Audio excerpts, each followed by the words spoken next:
जय हिंद दोस्तों। लकूलेस IAS में आपका स्वागत है। हम यूपी पीसीएस मेंस का हिंदी का पेपर कर रहे हैं।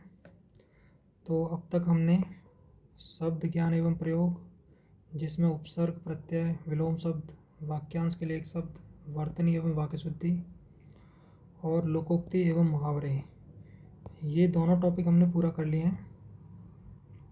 अगर आपने अभी तक इनकी वीडियो नहीं देखी है तो मेरे यूट्यूब चैनल पर यूपी पीसीएस मेंस की प्लेलिस्ट है, उसमें इनकी वीडियो आप देख सकते हैं। तो इसके बाद हम करेंगे अपठित गद्यांश और संक्षेपण। अपठित गद्यांश में ही वो कभी कभी भावार्थ और रेखांकित शब्दों की व्याख्या भी पूछता है, तो वो भी हम करेंगे। तो अगर आपको गद्यांश और संक्षेपण है इसमें अगर अच्छे नंबर लेके आने हैं तो लकीर का फ़कीर होना पड़ेगा। कहने का मतलब ये है कि यहाँ पे याद करने से ज़्यादा आपको गद्यांश या संक्षेपण को समझना और उसके नियम फॉलो करके उत्तर लिखना, ये बहुत ज़रूरी है। अगर आप नियम फॉलो करे बिना अपनी मर्ज़ी से उत्तर लिखोगे तो आपको अच्छे नंबर नहीं मिलेंगे।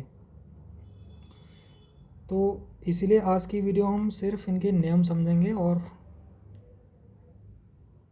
फिर जब प्री का रिज़ल्ट आ जाएगा उसके बाद मैं एक डिस्कशन ग्रुप बनाऊंगा हिंदी का, जिसमें हम इनकी प्रैक्टिस करेंगे। तो सबसे पहले है अपठित गद्यांश और प्रश्नोत्तर। यहाँ पे अपठित का मतलब होता है कि जो पहले अभी कभी हमने ना पढ़ा हो, वह पाठ या संदर्भ जो छात्र की आंखों के सामने पहले ना गुजरा हो। तो ज़्यादातर आप पेपर में देखोगे कि वो जो गद्यांश आता है वो हमने कभी पढ़ा हुआ नहीं होता, वो नया होता है हमारे लिए, इसीलिए इसको अपठित बोलते हैं। तो अपठित गद्यांश के थ्रू जो एग्जामिनर है वो क्या देखना चाहता है? सबसे पहला बौद्धिक गहराई, पहुंच और पकड़। दूसरा है सामान्य ज्ञान और स्वतंत्र अध्ययन। तो अपठित गद्यांश को उत्तर देने के लिए हमें कुछ सामान्य निर्देश फॉलो करने पड़ते हैं। जैसे मूल अवतरण को कम से कम 3 बार पढ़ना चाहिए।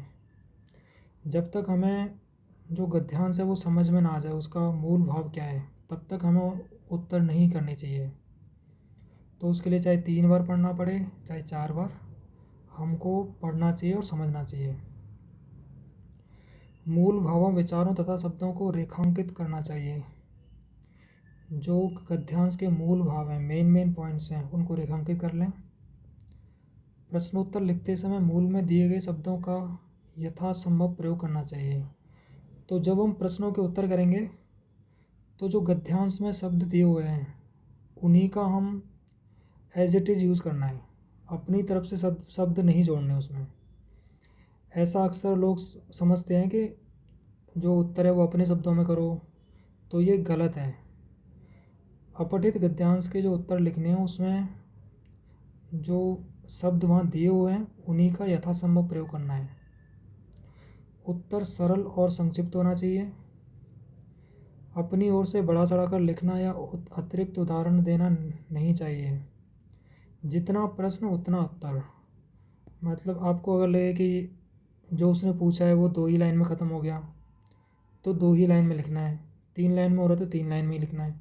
ये नहीं सोचना कि हमने बहुत छोटा लिख दिया है, क्योंकि जितना उसने पूछा है उतना ही उत्तर देना है और जितना उस गद्यांश में है उसी के हिसाब से उत्तर देना है। जब रेखांकित शब्दों के अर्थ पूछेगा वो या फिर वाक्य पूछेगा तो वो प्रसंगानुकूल होने चाहिए। इसका मतलब यह है कि जो गद्यांश का मूल भाव है उसके प्रसंग के अनुसार ही रेखांकित शब्दों का अर्थ करना है। अगर शीर्षक पूछता है तो शीर्षक संक्षिप्त और सरल होना चाहिए। शीर्षक अक्सर गद्यांश के स्टार्टिंग वाले सेक्शन में या फिर एंड वाले सेक्शन में मिलता है और उसके लिए गद्यांश में से शब्द ज्यों के त्यों भी यूज़ कर सकते हैं हम। मत या विचार। मत या विचार तभी देना चाहिए जब पूछा हो, अन्यथा नहीं। अपनी तरफ से कुछ भी टीका टिप्पणी नहीं करनी है। अगला टॉपिक है भावार्थ। ऐसा विवरण या विवेचन जिसमें मूल का केवल भाव या आशय आ जाए, अक्षर से अनुवाद न हो। इसको भावार्थ कहते हैं। तो भावार्थ क्या है, अगर कोई भी गद्यांश दिया हुआ है तो हमें उसको उसके जो मूल भाव हैं उनको ही रखना है, बाकी जो अतिरिक्त चीज़ें हैं उनको हटा देना है। भावार्थ की विधि गागर में सागर भरने की चेष्टा है। इसका मतलब है कि थोड़े में ही हमें सब कुछ कहना है। जो पूरे पैराग्राफ का जो मीनिंग है वो कम शब्दों में हमें सब कुछ एक्सप्रेस करना है। मूल अवतरण का कोई भाव या विचार छूटना नहीं चाहिए, ये बहुत ज़रूरी है। ये नहीं कि आपने कोई इम्पोर्टेंट पॉइंट छोड़ दिया, इम्पोर्टेंट लाइन हटा दी छोटा करने के लिए। तो ये भावार्थ के लिए निर्देश हैं।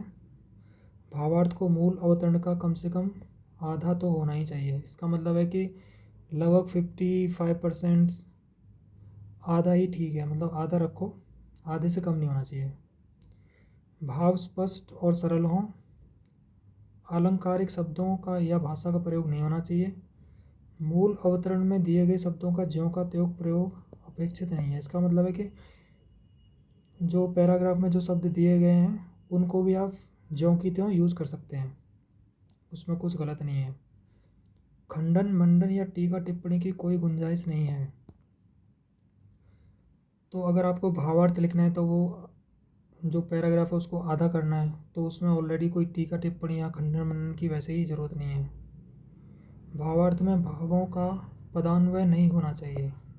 इसका मतलब है कि जो पैराग्राफ के जो गद्यांश के भाव हैं वो क्रम के हिसाब से ही हमें भावार्थ में लिखने हैं, ये नहीं कि आगे पीछे हो जाएं।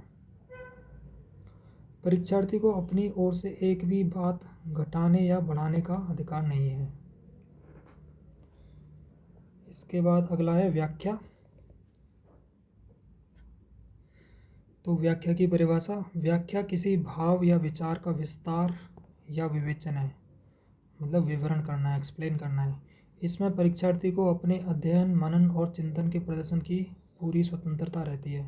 तो पिछले दो टॉपिक थे, जो भावार्थ लिखना था, गद्यांश के उत्तर लिखने थे, उनमें हमको छूट नहीं थी कुछ भी, जितना वहाँ पे पूछा गया है उतना ही लिखना था। लेकिन व्याख्या में हमें छूट होती है। यहाँ पे अपने अध्ययन मनन और चिंतन के प्रदर्शन की पूरी स्वतंत्रता रहती है। आवश्यक निर्देश, मूल अवतरण की अपेक्षा व्याख्या बड़ी होती है। ऑब्वियसली, जैसे अगर रेखांकित शब्दों की व्याख्या पूछे तो जो रेखांकित शब्द हैं व्याख्या उनसे ऑब्वियसली बड़ी होगी, वो कई लाइन में भी हो सकती है, कई वाक्यों में। व्याख्या में मूल विचार या भाव का संतुलित विवेचन होना चाहिए। संतुलित विवेचन का मतलब है कि गुण दोष समान रूप से इन पर ध्यान देना है, गुण भी बताने हैं, दोष भी बताने हैं। जैसे कहते हैं कि क्रिटिकल एनालिसिस करनी है, पॉजिटिव्स भी नेगेटिव्स भी, इस तरह से। मूल के विचारों को खंडन या मनन किया जा सकता है। तो यहाँ पे आपको स्वतंत्रता है कि आप उसको खंडन मनन कर सकते हैं, अपनी तरफ से चीज़ें ऐड कर सकते हैं उसमें।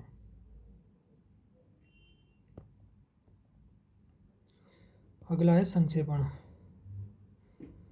तो किसी विस्तृत विवरण, सविस्तार व्याख्या, वक्तव्य, पत्र व्यवहार या लेख के तथ्यों और निर्देशों के ऐसे संयोजन को संक्षेपण कहते हैं जिसमें अप्रासंगिक, असंबद्ध, पुनरावृत्त, अनावश्यक बातों का त्याग और सभी अनिवार्य, उपयोगी तथा मूल तथ्यों का प्रभावपूर्ण संक्षिप्त संकलन हो। तो सबसे पहले संक्षेपण है कि कोई भी जो भी पैराग्राफ आएगा, गद्यांश आएगा, उसको हमें छोटा करना है। और छोटा कैसे करना है कि जो अप्रासंगिक बातें हैं, असंबद्ध बातें हैं, पुनरावृत्त मतलब जिनका रिपीटिशन हो रहा है, अनावश्यक बातें हैं, इनको हटा देना है। सिर्फ जो अनिवार्य, उपयोगी और मूल तथ्यों, मूल भावों को जो प्रकट करती हैं उनको ही प्रभावपूर्ण संक्षिप्त संकलन करना है। तो संक्षेपण के गुण क्या होने चाहिए? पूर्णता। संक्षेपण स्वतः पूर्ण होना चाहिए। इसका मतलब है कि उसमें से कोई भी महत्वपूर्ण बात छूटनी नहीं चाहिए। आप छोटा कर रहे हो लेकिन कोई भी इम्पोर्टेंट बात को छोड़ना नहीं है। संक्षिप्तता, इसको मूल का लगभग तृतीयांश, 1/3 होना चाहिए। स्पष्टता, संक्षेपण की अर्थव्यंजना स्पष्ट होनी चाहिए। भाषा की सरलता होनी चाहिए, भाषा शुद्ध हो, ग्रामेटिकल मिस्टेक्स नहीं होनी चाहिए, प्रवाह और क्रमबद्धता होनी चाहिए। जो मूल भाव हैं आपके वो एक प्रवाह में और क्रमबद्धता के साथ होने चाहिए।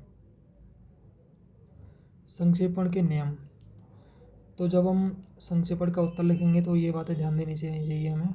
मूल अवतरण को कम से कम 3 बार पढ़ा जाए ताकि हम उसको अच्छे से समझ पाएँ, उसका मूल भाव समझ जाएं। आवश्यक शब्दों, वाक्यों अथवा वाक्य खंडों को रेखांकित करें। अपनी ओर से किसी तरह की टीका टिप्पणी ना कहो। हमको 1/3 में उसको कन्वर्ट करना है, तो एक्स्ट्रा कुछ भी जोड़ने का यहाँ पे स्कोप नहीं है।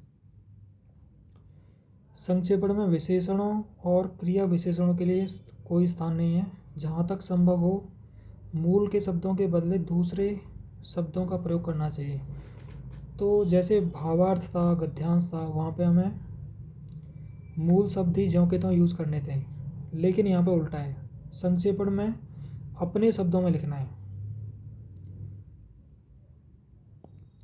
वाक्य खंडों के लिए एक एक शब्द का प्रयोग हो सकता है, जैसे जहाँ नदियों का मिलन हो, अगर ये वाक्य आ रहा है तो इसकी जगह हम सिर्फ लिखेंगे संगम। ऐसे करके हमें छोटा करना है। व्याकरणोचित भाषा शैली होनी चाहिए। शब्द एकहरे, वाक्य छोटे, भाव सरल और शैली आडंबरहीन होनी चाहिए। अप्रचलित शब्दों के स्थान पर प्रचलित और सरल शब्दों का प्रयोग करना चाहिए। अपने शब्दों में लिखना है तो हमें एकदम सिंपल सरल शब्द यूज़ करने हैं। समानार्थी शब्दों को हटा देना चाहिए। तो ऑब्वियसली हमें जब छोटा करना है तो जो समान अर्थ वाले शब्द हैं उनको हटाया नहीं है, क्योंकि उससे पुनरुक्ति दोष होता है। अन्य पुरुष का प्रयोग होना चाहिए। तो दोस्तों, जैसा मैंने स्टार्टिंग में कहा था, इन टॉपिक्स के लिए आपको लकीर का फ़कीर होना पड़ेगा, तभी आपको अच्छे नंबर मिलेंगे। आप ये जो नियम है उनको अच्छे से समझिए।